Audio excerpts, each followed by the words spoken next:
come to the bold analysis, ladies and gentlemen. Our foreign diplomacy since Gen Z protest had declined terribly, and this is due to the continued violation of human rights that seems to have moved from bad to worst.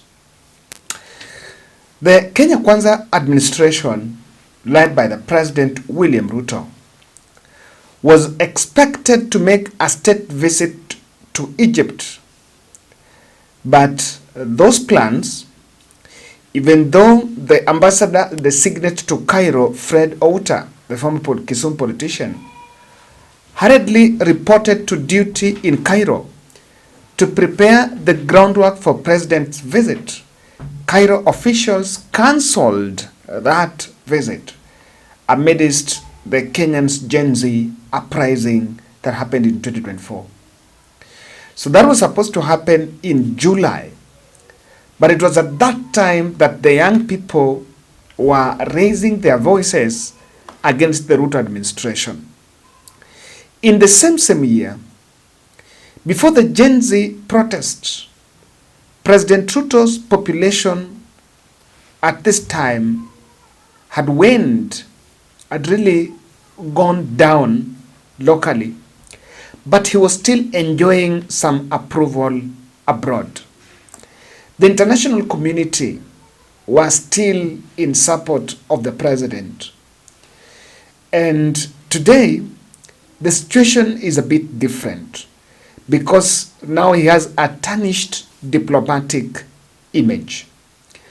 Remember, one of the complaints that was raised by the young people was that their president was flying out of the country all the time and was spending less time in the soil to address weighty matters. So that was the first, the Egypt trip, that the state visit that Kenya was supposed to make in Egypt did not happen.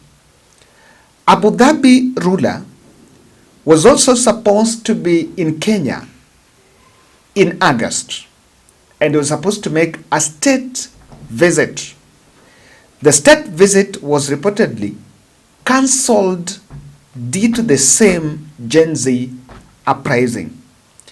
Mudavadi, who is the Foreign Affairs CS, even convened a high-profile meeting of senior government officials in Nairobi to finalize the draft agreement preparing for the rollout of the red carpet for the dancers of for the Emirati ruler. Now, that is why you can see currently as we talk, the President William Ruto and Musalia Mudavadi, if you're wondering what is happening, what they are doing in Dubai, Mudavadi and Ruto flew to Dubai, to Abu Dhabi, for signing of the Comprehensive Economic Partnership Agreement, CEPA, with our valued partners, with the valued partners in the Middle East. This document was supposed to be signed in Kenya last year in August, during the official state visit of the leader. This agreement aims to deepen the bonds between Kenya and United Arab Emirates by fostering preferential, mutually advantageous trade, investment, and economic collaboration. Through the gradual removal of tariff and non-tariff barriers on most traded goods, it paves way for a robust free trade area between the two countries. So that whatever Ruto and Mudavadi are doing in Dubai, United Arab Emirates, was actually supposed to be done in Nairobi in August. But due to the Gen Z protest, the state visit by the Emirati ruler was cancelled. Now you will remember that since the Gen Z uprising, Nairobi is yet to host any influential high-level foreigner in the country. And so, while in Dubai, the president seemed to be, he wanted to probably make one of high-profile state visit in this year. But it seems that is not going to happen. And that is the information coming while he's actually in Dubai. The last high-profile leader to be in the country was the England King Charles, who visited the country. Now, on 18th and 20th March, as confirmed by the Netherlands Embassy in Kenya, in this tweet, His Majesty King Willem Alexander and Her Majesty Queen Maxina are supposed to pay a visit to Kenya at the invitation of President William Ruto. The visit will take place from Tuesday on 18th to 20th March 2025. So William Ruto invited the Netherlands King and Queen to make a state visit in Kenya on Thursday 18th March 2025. And that state visit was supposed to be done here. But during that state visit, alongside, in the sidelines of that state visit, there was another serious mission to happen, what is called an economic mission in Kenya. I wanted to look at this screenshot here, because it is going to show you, it actually carries what I'm talking about here. That screenshot is the mission. This is normally a session where investors from that country, and you can see, so are you active in sustainable agriculture or horticulture or in water sector? And do you want to do business or invest in Kenya? Then join this mission, which is led by Minister Foreign Trade and Development, Aid Ranaike, and that name there. I don't want to mess around trying to pronounce those names. I know I will flop on that. So a mission was supposed to be done. Now Kenyans got wind of this information. Remember, this invitation was done last year. And when Kenyans got wind of this invitation, of this state visit, they were agitated and launched online petitions asking the Queen of Netherlands and the King to cancel the visit so that they don't legitimize William Ruto's regime ills. Hashtag of abductions and violation of human rights really got to the foreign affairs team. Netherlands is where, and currently, the bombshell announcement the bombshell leak by Muturi, that his son, the son of Attorney General of the country, was abducted, and that incident sanctioned from the highest office, is not sitting well with the international community. And I think Kenya, we've been poorly managing. As much as we want to blame ourselves for, we want to blame the Gen Z, in this country there are things we've been getting wrong. It was not really looking good for our diplomatic standing if Besigye could be abducted from a city hotel in Nairobi and driven all the way to Uganda. And even away from that, a Tanzanian activist come journalist, Maria Sarungi, was also abducted in broad daylight in Nairobi. There have also been several other occasions of foreigners not really getting a good reception, or rather also profiled in some instances. So Netherlands team in the foreign affairs docket are believed to be convincing, or rather investigating that development to convince, or rather to advise the king accordingly as to whether that state visit should continue or not. And recently Kenyan, I think this was the Star, released this statement, and it was some grapevine, that Kenyans on social media have become increasingly ungovernable is an open secret.